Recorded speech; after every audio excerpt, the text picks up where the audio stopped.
N अरबांदा Tamil सगोदर वणक्कम। सबसे पहले तो मैं आप सबकी क्षमा मांगता हूं, क्योंकि मैं तमिल में बोल नहीं पाता हूं और इसके लिए आप सब मुझे क्षमा करेंगे।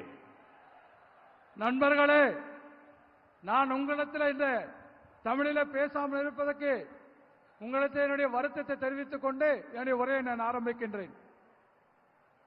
दूसरा, 14 अप्रैल को हमारा नववर्ष आरंभ हो रहा है। मैं आप सबको नववर्ष की अनेक अनेक शुभकामनाएं देता हूं और मुझे पक्का विश्वास है कि आने वाला वर्ष तमिलनाडु के विकास की यात्रा को और मजबूत बनाएगा और ये चुनाव उसमें आपका उत्साह उमंग नई ताकत भर देगा। நண்பர்களே, இந்த 2024ஆம் ஆண்டு வர இருக்கின்ற தமிழ் புத்தாண்டு தினத்திற்கு என்னுடைய வாழ்த்துக்களை உங்கள் அத்தனை பேருக்கும் நான் தெரிவித்துக் கொள்கிறேன்। வருகின்ற ஆண்டு நம்முடைய அத்தனை பேருக்கும் வளர்ச்சி மிகுந்த ஒரு ஆண்டாக, மிக சிறப்பானது ஒரு ஆண்டாக அமைவதற்காக நான் உங்கள் அத்தனை பேருக்கும் வாழ்த்துக்களை உங்களோடு நான் பரிமாறிக்கொள்வதிலே மிக்க மகிழ்ச்சி அடைகின்றேன்। जो लोग दिल्ली में बैठे हैं उनको शायद पता नहीं चलता होगा कि वेलूर की धरती, तमिलनाडु की धरती नया इतिहास बनाने जा रही है। டெல்லியில் அமர்ந்தவருக்கு என்ன தெரியும், வேலூரை இத்தனை பெரிய எழுச்சியான ஒரு கூட்டம் இருந்திருப்பதை இன்றைக்கு அத்தனை பேரும் டெல்லியிலிருந்து பார்த்துக் கொண்டிருப்பார்கள்। ये आपका प्यार, ये आपके आशीर्वाद तमिलनाडु के प्रति मेरा जो समर्पण है, उस समर्पण को और अधिक प्रेरणा देते हैं और अधिक पवित्र बना देते हैं। और इसलिए मैं तमिलनाडु के लोगों का जितना अभिनंदन करूं उतना कम है। நண்பர்களே, உங்களுடைய அன்பு அத்தனை எனக்கு இருக்கின்றது, உங்களுடைய ஆசீர்வாதம் எனக்கு இருக்கின்றது। ஆகவே என்னுடைய அத்தனையும் நான் உங்களுக்கு அர்ப்பணமாக செய்து கொண்டு இந்த தமிழ்நாடு தமிழ் மக்களுக்காக என்னுடைய அத்தனையும் நான் வளர்ச்சிக்காக நான் என்னுடைய முழு திறமையை பயன்படுத்த உங்களுக்கு சொல்லிக் கொள்கின்றேன்।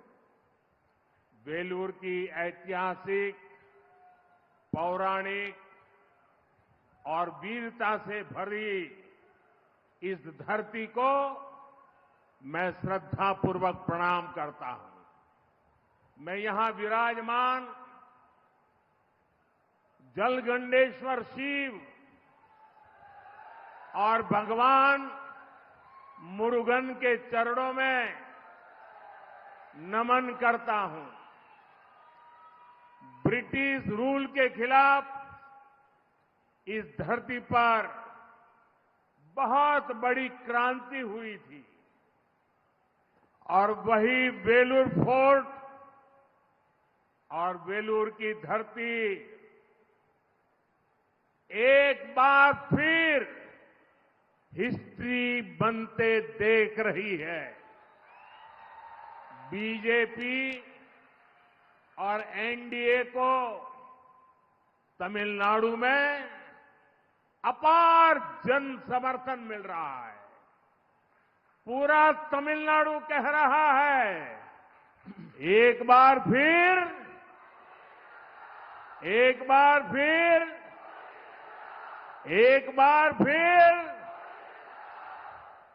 நண்பர்களே, இந்த வரலாற்று சிறப்புமிக்க இந்த மிக பழமையான இந்த வேலூர் நகரத்திலே, அதுவும் துணிச்சலுக்கு பெயர் போன, வீரத்திற்கு பெயர் போன இந்த வேலூர் நகரத்திலே நான் தலைவணங்கி உங்கள் அத்தனை பேருக்கு வணக்கத்தை தெரிவித்துக் கொள்கின்றேன்।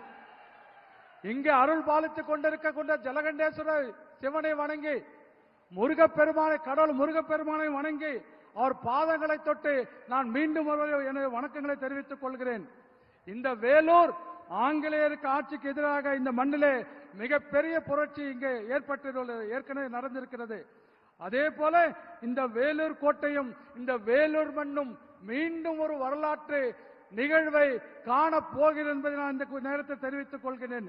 தமிழகத்தில் பாரதிய ஜனதா கட்சிக்கும் தேசிய ஜனநாயக கூட்டணிக்கும் மக்கள் ஆதரவு பெருகி வந்து கொண்டிருக்கின்றது. ஆகவே ஒட்டுமொத்த தமிழகம் இன்றைக்கு சொல்லிக் கொண்டிருக்கிறது, மீண்டும் மோடி அரசு, மீண்டும் மோடி அரசு, மீண்டும்.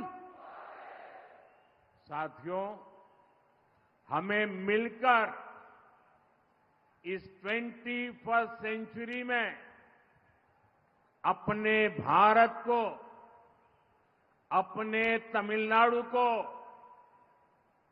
विकसित बनाना है।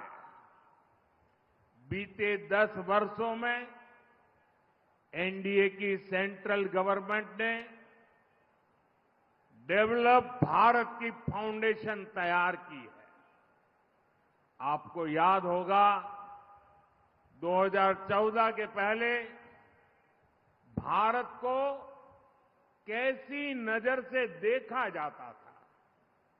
हमारी इकोनॉमी वीक थी, देश में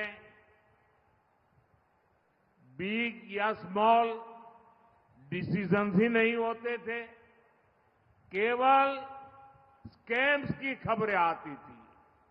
जब भी अखबार खोलो स्कैम, जब भी नेता का नाम सुनो स्कैम।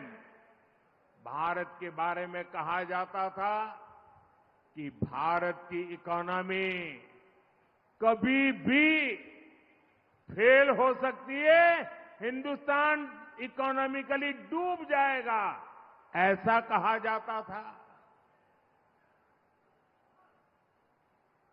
நண்பர்களே, இந்த 21வது நூற்றாண்டிலே நாம் இந்தியாவையும் நம் தமிழகத்தையும் அத்தனை பேரும் ஒன்றிணைந்து வளர்க்க வேண்டும்.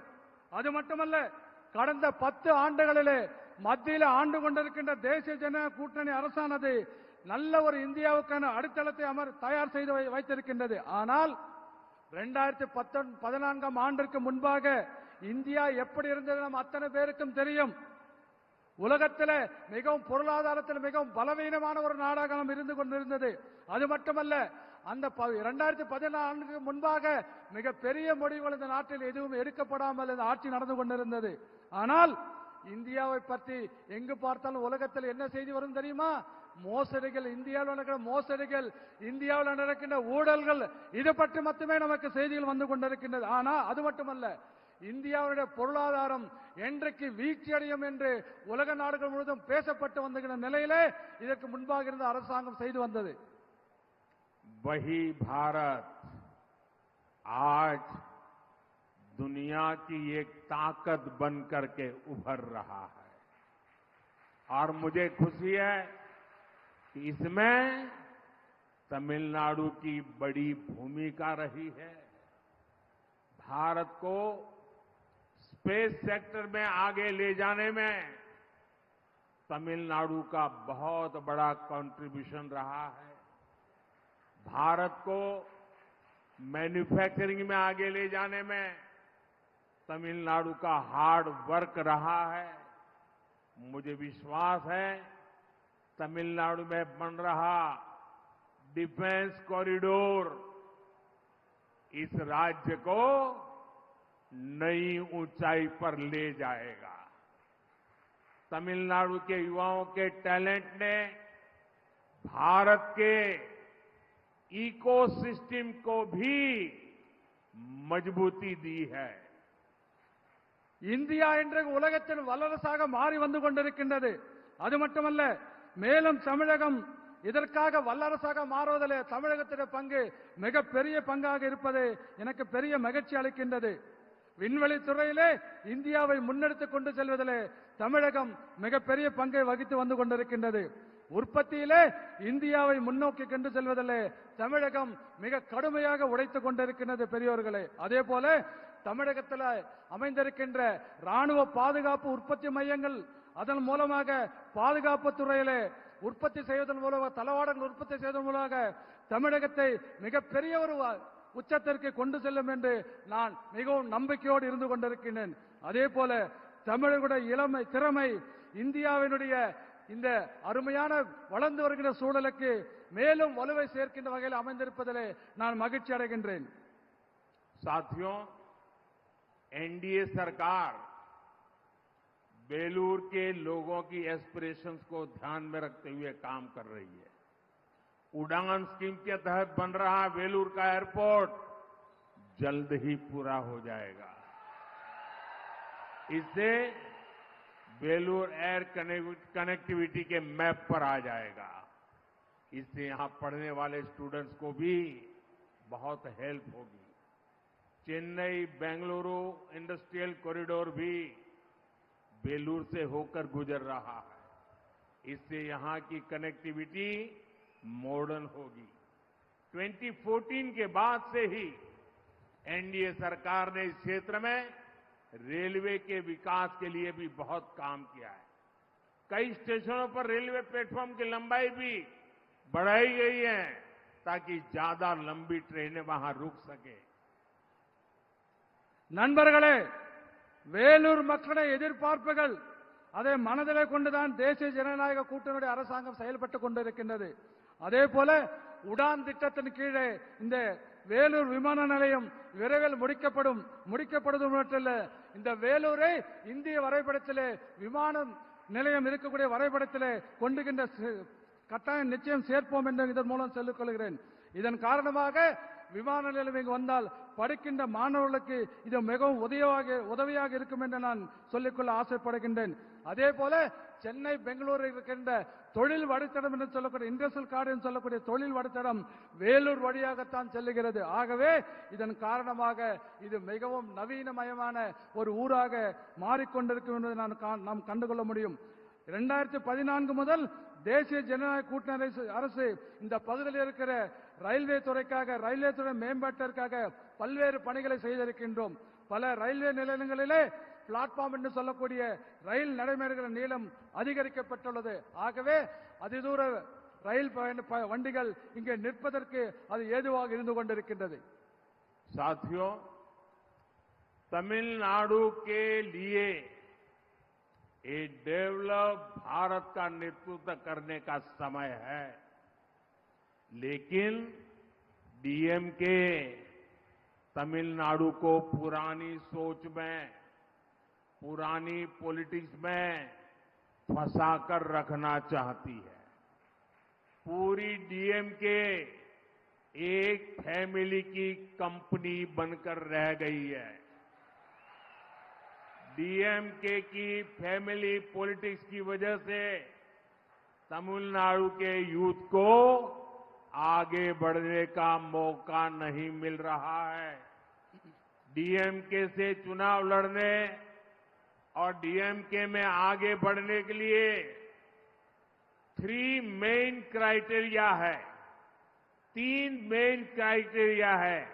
First, family politics, second, corruption, third, anti Tamil culture.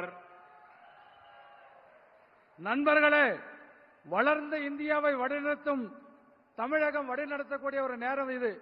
ஆனால் தமிழகத்தைச் சேர்ந்த திராவிட முன்னேற்ற கழகம் இன்னும் பழைய சிந்தனையில் இருந்து கொண்டிருக்கிறது மட்டுமல்ல, பழைய அரசியலை செய்து இதிலே நம் அத்தனை பேரும் இதிலே சிக்க வைக்க முயற்சி செய்து கொண்டிருக்கின்றது. ஒட்டுமொத்த திராவிட முன்னேற்ற திமுகவும் திமுக குடும்ப சொத்தாக நிறுவனமாக அது மாறிவிட்டது என்பதை நாம் புரிந்து கொள்ள வேண்டும். திமுகவுடைய குடும்ப அரசியல் காரணமாக தமிழக இளைஞர்கள் முன்னேற முடியாமல் இங்கே வாய்ப்பே இல்லை, முன்னேறதுக்கு வாய்ப்பே இல்லை என்பதை நான் சொல்லிக் கொள்கின்றேன். அதே போல திராவிட முன்னேற்ற கழகம் திமுக இருந்து நீங்க தேர்தலில் போட்டி போடணும்னு சொன்னா அதுல 3 விஷயம் திமுகவில் முக்கியமா வச்சிருக்காங்க. ஒன்னு, நீங்க மிகப்பெரிய குடும்பத்திலிருந்து வந்திருக்க அரசியல் குடும்பத்தில் வந்திருக்கணும். 2வது, ஊழல் பண்ணணும். ஊழல் தான் மிகப்பெரிய அளவுகோல் உங்களுக்கு தெரிஞ்சிருக்கணும்.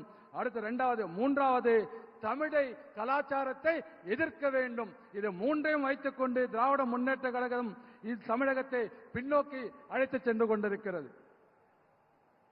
करप्शन पर तो डीएमके ने पहला कॉपीराइट करवाया हुआ है। पूरी फैमिली मिलकर तमिलनाडु को लूटने का काम कर रही है।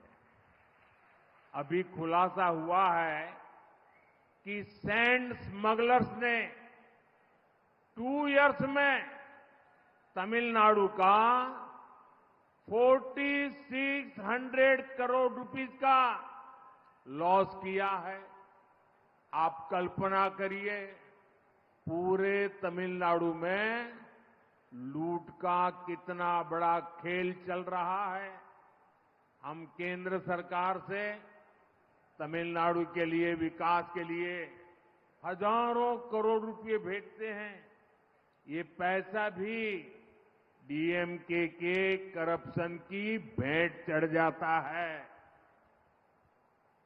ஊழலுக்கு முதல் உரிமை, காப்பீட்டு உரிமை யார் வச்சிருக்காங்கன்னா திமுக தான் அந்த ஊழலை செய்வதற்கு ஒட்டுமொத்த அத்தாரிட்டி அந்த தமிழ்நாட்டில் இருந்து கொண்டிருக்கின்றது. அதே போல ஒட்டுமொத்த குடும்பமும் சேர்ந்து தமிழகத்தை கொள்ளையடிக்கிறத எந்த வேலையும் செய்யறதில்ல. வெறும் கொள்ளையடிக்கிறத மட்டுமே தமிழ்நாட்டில் திமுக குடும்பம் செய்து கொண்டிருக்கிறது. கடந்த 2 வருஷத்துல மணல் கொள்ளைக்காரர்கள் மட்டும் கிட்டத்தட்ட 4600 கோடி ரூபாய்க்கு இழப்பை ஏற்படுகிற வகையில மணல் இங்கே கொள்ளையடிக்கப்பட்டிருக்கின்றது. அப்படி பார்த்தா கொஞ்சம் கற்பனை பண்ணி பாருங்க, தமிழ்நாடு முழுவதும் எந்த அளவுக்கு இந்த கொள்ளையடிக்கின்ற விளையாட்டு சர்வ சாதாரணமாக நடந்து கொண்டிருப்பதை நாம கொஞ்சம் கற்பனை செய்து பார்க்க வேண்டும். அதே போல தமிழகத்துடைய வளர்ச்சிக்காக ஆயிரக்கணக்கான கோடி ரூபாய்களை மத்திய அரசாங்கத்தை நாம் இங்க அனுப்பிச்சிட்டு இருக்கோம். ஆனா அதை திமுக தன்னுடைய ஊழலுக்காக பயன்படுத்திக் கொண்டு முழுவதுமாக ஊழல் செய்து அதை கழிவறம் செய்து கொண்டிருக்கின்றது. डीएमके ने तमिलनाडु और देश के भविष्य, हमारे छोटे छोटे बच्चों को नहीं छोड़ा है। स्कूल तक ड्रग्स कारोबार का शिकार हो गए हैं। इन ड्रग्स माफियाओं को किसका संरक्षण हासिल है? एनसीबी ने जिस ड्रग लॉर्ड को गिरफ्तार किया है, उसके संबंध किस फैमिली से है, ये पता चलना ही चाहिए। इस चुनाव में तमिलनाडु की जनता इन सब पापों का हिसाब करेगी. அது மட்டுமல்ல, தமிழகத்துடைய எதிர்காலம், நாட்டுடைய எதிர்காலம் இது மட்டும் பாழடிக்கவில்லை. சின்ன சின்ன குழந்தைகள், தமிழ்நாட்டுக்கு சின்ன குழந்தைகளை கூட திமுகவில் காப்பாற்ற முடியவில்லை. காரணம், பள்ளிக்கூடங்களில் இன்னைக்கு போதைப் பொருட்கள் மிக வியாபார கூடமாக இன்றைக்கு பள்ளிக்கூடங்களில் போதைப் பொருள் விற்கப்பட்டு வந்து கொண்டிருக்கின்றது. அது மட்டுமல்ல, இந்த போதை மாஃபியாக்கள், இந்த கும்பல், போதை கடத்துகின்ற கும்பல், இதுக்கு யார் பாதுகாப்பு கொடுக்கறாங்க, யாருடைய பாதுகாப்புல இருக்குன்னு தெரியுமா உங்களுக்கு? என்சிபியால கைது செய்யப்பட்ட இந்த போதைப் பொருள் கள்ளக்கடத்தல் தலைவன் எந்த குடும்பத்தோடு தொடர்பு இருக்கான்னு உங்களுக்கு தெரியுமா? ஆகவே இந்த பாவங்கள் அத்தனைக்கும் வருகின்ற தேர்தலில் மக்கள் தக்க பாடம் புகட்டுவார்கள் என்று நான் உறுதியோடு சொல்லுகின்றேன். साथियों, डीएमके पार्टी की पॉलिटिक्स का मुख्य आधार है डिवाइड, डिवाइड और डिवाइड. ये पार्टी देश के लोगों को भाषा के नाम पर लड़ाती है, क्षेत्र के नाम पर लड़ाती है, धर्म और जाति के नाम पर लड़ाती है. डीएमके को पता है कि जिस दिन लोग डिवाइड एंड रूल की पॉलिटिक्स समझ गए, ये डीएमके को एक वोट नहीं मिलेगा, एक वोट.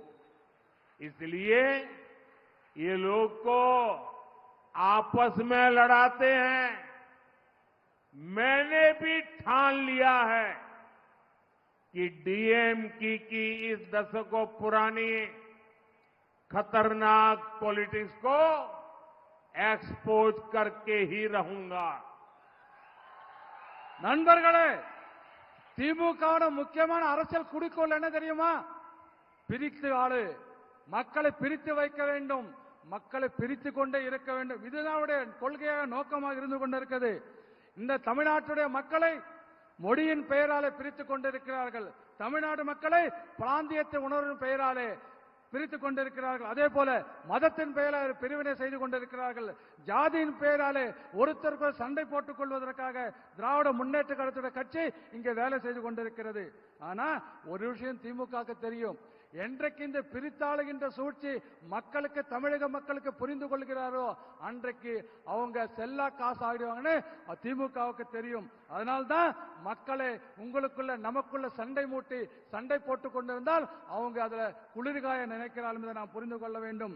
ஒரு விஷயம் நான் உறுதியோடு சொல்லிக் கொள்கிறேன், திமுக இந்த 50 ஆண்டு காலமாக என்னவெல்லாம் இந்த ஊழல்களை ஒரு மோசமான ஆபத்தான அரசியல் செய்து கொண்டிருக்கிறதோ அதை நான் தொடர்ந்து அம்பலப்படுத்துவதிலே நான் இன்றைக்கும் உறுதியோடு இருந்து கொண்டிருக்கிறேன் என்பதை நான் சொல்லிக் கொள்கின்றேன். काशी तमिल संगमम हो, सौराष्ट्र तमिल संगम हो, मेरा प्रयास होता है कि पूरा देश हमारी महान तमिल संस्कृति को जाने। और आज जब मैं वेलूर आया हूं तो मैं काशी का सांसद हूं, आप सबको कहता हूं आप काशी आइए, मैं निमंत्रण देने आया हूं। काशी तमिल संगमम को और शानदार बनाइए।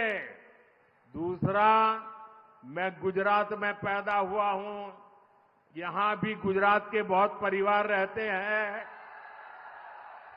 सैकड़ों परिवार हैं यहां हमारे कच्छ के। मैं आपको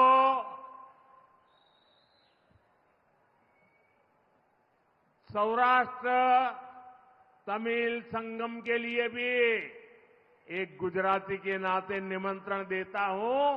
और जो यहां सौराष्ट्री तमिल है वो अपने गांव आए, अपनी कुलदेवता को दर्शन करे, ये हमेशा मेरा आपको निमंत्रण है। मैं यूनाइटेड नेशंस में तमिल भाषा में बोलने का प्रयास करता हूं ताकि पूरी दुनिया को पता चले कि हमारी तमिल विश्व की सबसे प्राचीन भाषा है। मेरे इन प्रयासों के बीच डीएमके की सच्चाई क्या है? मैंने जब संसद में तमिलनाडु के गौरव पवित्र सेंगोल की भारत की पार्लियामेंट में स्थापना करवाई तो डीएमके पार्टी ने उसका भी बायकॉट किया था। காசி தமிழ் சங்கம், அதே போல சௌராஷ்டிர தமிழ் சங்கம் எதுவாக இருந்தாலும் கூட நமது மகத்தான பண்பாட்டை இந்த நாடு முழுவதும் அறிய வேண்டும் என்பது எனது முயற்சியாக இருந்து கொண்டிருக்கிறது. நான் காசியினுடைய நாடாளுமன்ற உறுப்பினராக இங்க வந்திருக்கின்றேன். ஆகவே குஜராத்தில் கூட நான் இருந்திருக்கேன். இங்க குஜராத் மக்கள் நிறைய பேர் வந்திருக்கீங்க, எனக்கு தெரியும். ஆகவே அதற்காக சௌராஷ்டிரா தமிழ் சங்கம் என்று கூட நான் இங்க ஏற்பாடு செய்திருக்கின்றேன். அது மட்டுமல்ல, ஐக்கிய நாடுகள் சபையில, யுஎன் சபையில், ஐக்கிய நாடுகள் சபையிலே நான் தமிழ் மொழியில பேசுவதற்கு முயற்சி செய்து கொண்டிருக்கின்றேன். ஆனால் செய்வது மட்டுமல்ல, உலகத்திலேயே மிகவும் பழமையான மொழி தமிழ் மொழி என்பதை உலகம் முழுவதும் சொல்வதற்காக நான் முயற்சி செய்து கொண்டிருக்கின்றேன். ஆனால் என்னுடைய இந்த முயற்சிகளுக்கு திராவிட முன்னேற்ற கழகம் திமுக என்ன தெரியுமா, நிலைப்பாடு என்ன தெரியுமா? நாடாளுமன்றத்தில் தமிழகத்திலிருந்து வந்திருக்கக்கூடிய புனிதமான செங்கோலை நாடாளுமன்ற மைய மண்டபத்தில் நான் வைக்கின்ற பொழுது திராவிட முன்னேற்ற கழகம் அதை புறக்கணித்து என்பதை நீங்க இந்த திமுக புறக்கணிப்பதை நாம் புரிந்து கொள்ள வேண்டும். साथियों, कांग्रेस और डीएमके पार्टी के एक और पाखंड की चर्चा आज पूरा देश कर रहा है। जब कांग्रेस की सरकार थी तब कई दशक पहले इन लोगों ने कच्चा तीवू आइलैंड श्रीलंका को दे दिया। किस कैबिनेट में ये निर्णय हुआ, किसके फायदे के लिए फैसला हुआ, इस पर कांग्रेस की बोलती बंद है। बीते वर्षों में उस आइलैंड के पास जाने पर तमिलनाडु के हजारों मछुआरे गिरफ्तार हुए हैं, उनकी बोटें गिरफ्तार कर ली गई है। गिरफ्तारी पर कांग्रेस और डीएमके झूठी हमदर्दी दिखाते हैं, लेकिन ये लोग तमिलनाडु के लोगों को ये सच नहीं बताते कि कच्चा तीवू आइलैंड उन्होंने श्रीलंका को दे दिया और तमिलनाडु की जनता को अंधेरे में रखा था। एनडीए सरकार ऐसे मछुआरों को निरंतर रिहा कराकर वापस ला रही है। इतना ही नहीं, 5 मछुआरों को फांसी की सजा कर दी थी श्रीलंका ने, मैं उनको भी जिंदा वापस लौट के आया था।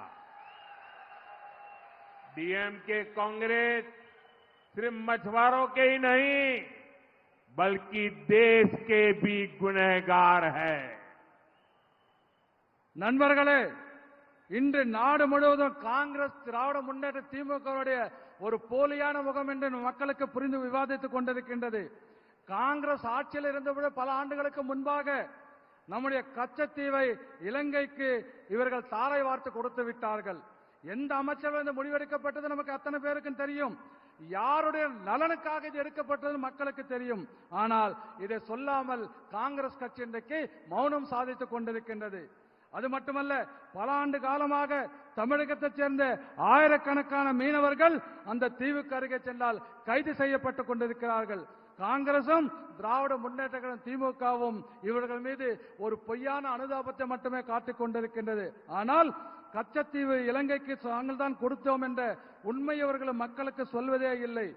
இத்தகைய மீனவர்களை கடந்த 10 ஆண்டு காலமாக பல்வேறு முறையிலே தேசிய ஜனநாயக கூட்டணி அரசாங்கம் அவர்களை விடுவித்துக் கொண்டிருக்கின்றோம். அது மட்டுமல்ல, 5 பேர் தூக்கு தண்டனை பெற்ற 5 பேர் தமிழக மீனவர்களை நான் பொறுப்பேற்றுக் கொண்ட பிறகு இலங்கையில் இருந்து அவர்களுக்கு தண்டனை ரத்து செய்து அழைத்து நான் இங்கு வந்திருக்கிறேன் என்பதும் நீங்கள் புரிந்து கொள்ள வேண்டும். அது ஆகவே திமுகவும் காங்கிரசும் மீனவர்களுக்கு மட்டுமல்ல இந்த தமிழ்நாட்டிற்கு துரோகம் செய்தவர்கள் என்பதை நாம் புரிந்து கொள்ள வேண்டும். साथियों, मेरे मन में बेलूर के लिए हमेशा से एक विशेष श्रद्धा रही है। जब मैं गुजरात का सीएम था तब भी मैं श्रीपुरम नारायणी मंदिर यानी गोल्डन टेम्पल आया था। तमिलनाडु तो शक्ति की उपासना करने वाले लोगों की धरती है, लेकिन इंडी अलायंस के लोग इसी शक्ति का भी अपमान करते हैं। आपको याद होगा कांग्रेस के युवराज ने क्या कहा है, हिंदू धर्म में जो शक्ति है वो उस शक्ति का विनाश करेंगे। यही मानसिकता डीएमके की भी है। ये लोग एक सनातन के विनाश की बात करते हैं, राम मंदिर का बहिष्कार करते हैं। நண்பர்களே, வேலூர் மீது எனக்கு எப்போதும் ஒரு தனியான ஒரு மரியாதை இருந்து கொண்டிருக்கிறது. ஏனென்று சொன்னால், நான் குஜராத்தில் முதலமைச்சராக இருந்தபோது இங்கு இருக்கக்கூடிய ஸ்ரீபுரம் நாராயண கோயிலுக்கு தங்க பொற்கோயிலுக்கு நான் வருகை தந்திருக்கின்றேன். தமிழ்நாடு பெண் சக்தியை வலுப்பெறுகின்ற, பெண் சக்தியை ஆராதிக்கின்ற ஒரு மண்ணாக இந்த மண் தமிழக மக்கள் இருந்து கொண்டிருக்கிறார்கள். ஆனால் இந்தி கூட்டணி மக்கள், இந்து கூட்டணியை சேர்ந்தவர்கள் இதை பெண்களை மதிப்பது மட்டுமல்ல அவமதித்துக் கொண்டிருக்கிறார் என்பதை நாம் புரிந்து கொள்ள வேண்டும்.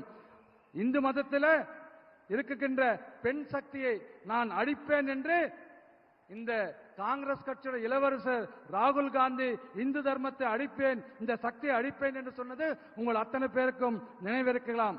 திமுக மட்டும் ஒன்றும் சரியில்லை. திமுகவுக்கும் அதே மனநிலை தான் உங்களுக்கு.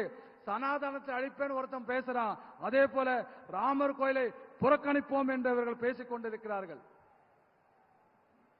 डीएमके और इंडी गठबंधन महिलाओं के अपमान में भी पीछे नहीं है। इन्होंने अम्मा जयललिता के साथ कितना गलत व्यवहार किया था। आज भी डीएमके नेता महिलाओं के अपमान में कैसी कैसी भाषा बोलते हैं, ये तो यही वेलूर के लोगों ने ही देखा है। बीजेपी को, एनडीए को दिया आपका आशीर्वाद सनातन शक्ति की रक्षा करेगा और महिलाओं का सम्मान भी बढ़ाएगा। பெண்களை இழிவுபடுத்துவதில் திமுகவும் இந்த கூட்டணியும் ஒரே மாதிரி கைகொத்து கொண்டு வேலை செய்து கொண்டிருக்கிறார்கள். ஆகவே அவளுக்கு இரு வேறுபாடே கிடையாது. ரெண்டு பேரும் பெண்களை அவமதிப்பதிலே ஒரே கூட்டணியாக இருந்து கொண்டிருக்கிறார். நமக்கெல்லாம் தெரியும் ஜெயலலிதா அம்மாவை எப்படியெல்லாம் இவங்க மோசமாக பேசினாங்க, எப்படி நடத்தினாங்கன்னு நம்ம அத்தனை பேருக்கும் தெரியும்.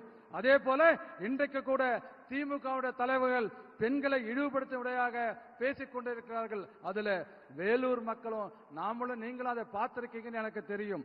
அதே போல பாரதிய ஜனதா கட்சியும் தேசிய ஜனதா கூட்டணிக்கும் உங்களுடைய ஆசீர்வாதம் இருக்கின்ற காரணத்தினாலே இந்த பெண்கள் சக்தியை நாங்கள் பாதுகாப்பது மட்டுமல்ல, பெண்களுக்குரியான மரியாதை நாங்கள் உங்களுக்கு மீட்டுக் கொடுத்து அதிகரிப்போம் என்பதை இந்த நேரத்தில் நான் சொல்லிக் கொள்கின்றேன்.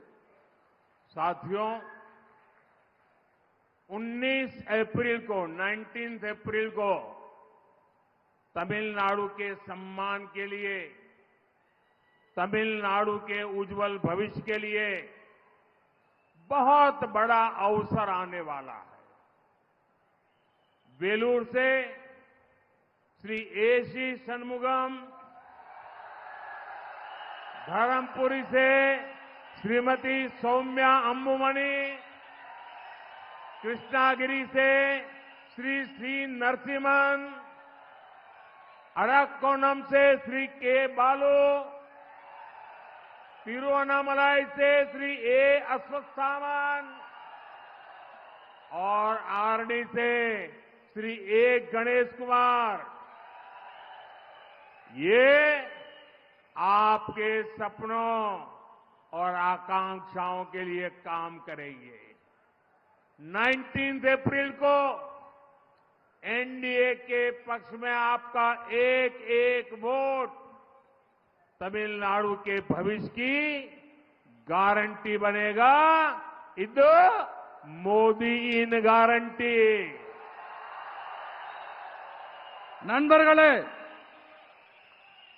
நண்பர்களே, வருகின்ற ஏப்ரல் 19ஆம் தேதி தமிழகத்துடைய மானத்தை காப்பாற்றுவதற்கும் தமிழகத்துடைய எதிர்காலத்தை நாம் காப்பதற்கும் நமக்கு அருமையான ஒரு வாய்ப்பு வந்திருக்கின்றது. வேலூரை சேர்ந்த திரு ஏசி சண்முகம் அவர்கள், தருமபுரியிலே நம்முடைய திருமதி சௌமியா அன்புமணி அவர்கள், கிருஷ்ணகிரியிலே நம்முடைய மரியாதைக்குரிய நரசிம்மன் அவர்கள், அரக்கோணம் பாராளுமன்ற தொகுதியிலே நமது கே பாலு அவர்கள், அதே போல திருவண்ணாமலையிலே நமது ஏ அஸ்வத்தாமன் அவர்கள் மற்றும் ஆரணிலிருந்து நம்முடைய கணேஷ்குமார் அவர்கள் இவர்கள் எல்லாம் போட்டியிடுகிறார்கள். இவர்கள் அத்தனை பேரும் வெற்றி பெற்றால் உங்களுக்கு நமக்கெல்லாம் என்ன கனவு இருக்கிறதோ, உங்களுக்கு கனவு இருக்கிறதோ அந்த கனவுகளை நிறைவேற்றுவது மட்டுமல்ல, நம்முடைய தேவைகளை பூர்த்தி செய்வதற்காக தொடர்ந்து வேலை செய்ய வேண்டும் என்று நான் சொல்லிக் கொள்கின்றேன். ஆகவே ஏப்ரல் 19ஆம் தேதி தேசிய ஜனநாயக கூட்டணிக்கு ஆதரவாக நீங்கள் அளிக்கின்ற ஒவ்வொரு வாக்கும் தமிழகத்தின் எதிர்காலத்திற்கு உத்தரவாதம் இருக்கும் மட்டும் என்பதை நான் மோடியின் உத்தரவாதமாக நான் சொல்லிக் கொள்கிறேன், மோடியின் கேரண்டியாக சொல்லிக் கொள்கின்றேன். देखिए, मैं आपका परिचय करवा रहा हूं और मुझे वहां एक बाल प्रभु राम के वेश में उसके दर्शन हो रहे हैं। मैं आपको ये भी बताना चाहूंगा कि मेरे भाषण, मैंने पहले भी कहा था, मैं तमिल बोल नहीं पाता हूं, लेकिन मैं आपके साथ जीना चाहता हूं। मेरे दिल में आपको रखना चाहता हूं। आपके दिल में मैं हमेशा रहना चाहता हूं और इसलिए मेरे भाषण अब तमिल भाषा में भी ऑनलाइन उपलब्ध होते हैं।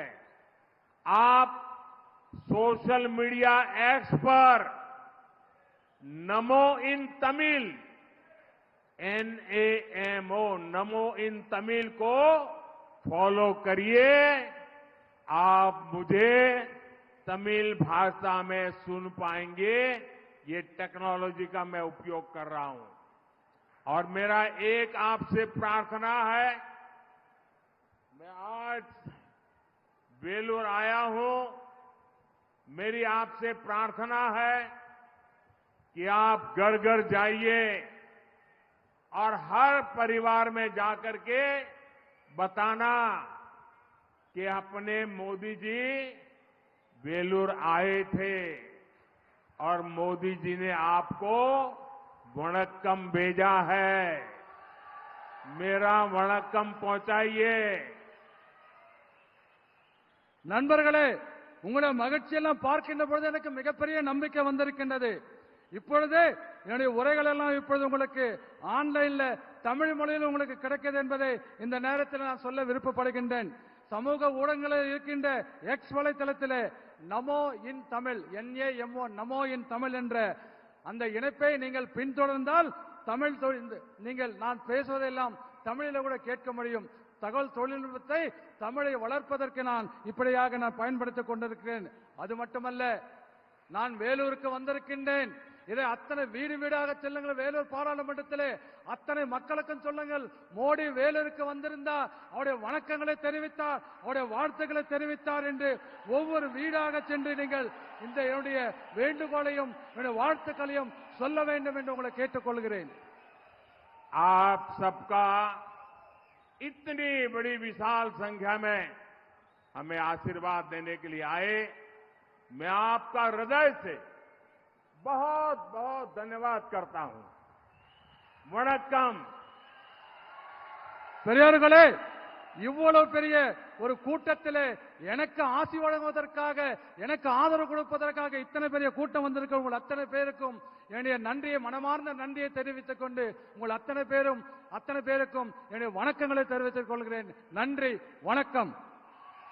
भारत माता की।